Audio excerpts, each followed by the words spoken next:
This is a short video to get me back in the swing after a couple of rough weeks. A week ago today, I posted this on my Facebook page, mourning the loss to cancer at age 6 of our beloved Scottish Terrier, Rosie, whom we'd rescued about 16 months ago. She was a puppy mill mama who apparently missed the opportunity in her formative months to learn how to be a normal, happy dog. We knew for a day or two that she was sick, but before that day we had hoped an antibiotic was all she'd need. On that day, we learned that she was riddled with cancer in her bladder, kidneys, and liver, and was no doubt in great pain.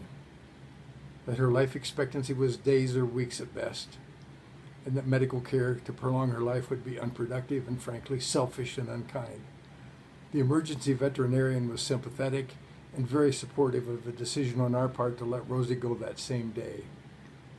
We both went to the emergency clinic to spend our last hour or so with Rosie and got clear assurance from Rosie herself as she looked us in the eyes that she was ready to go and approved of our decision to let her go without delay. We're sure we gave her the best months of her life, but the loss of her physical presence is painful, as every animal lover knows so well.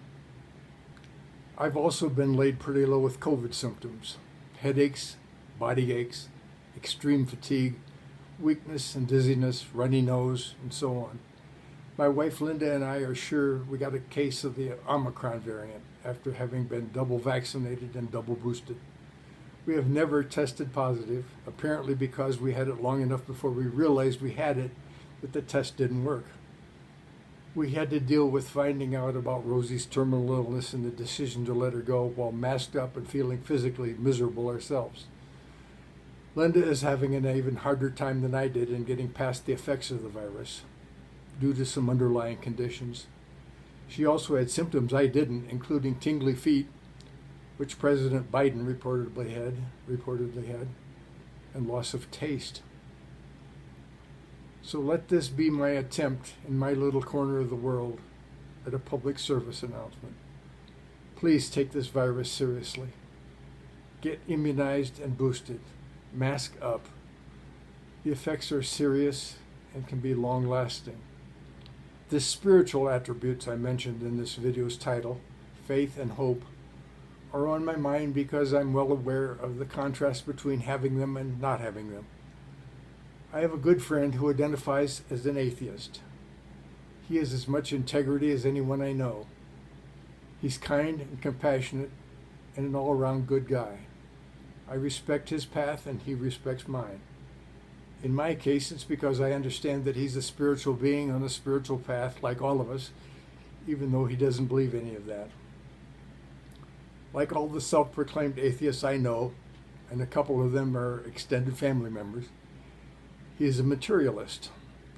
To materialists, death is the end of existence, and healing is something the body does based on genetic programming without any conscious input.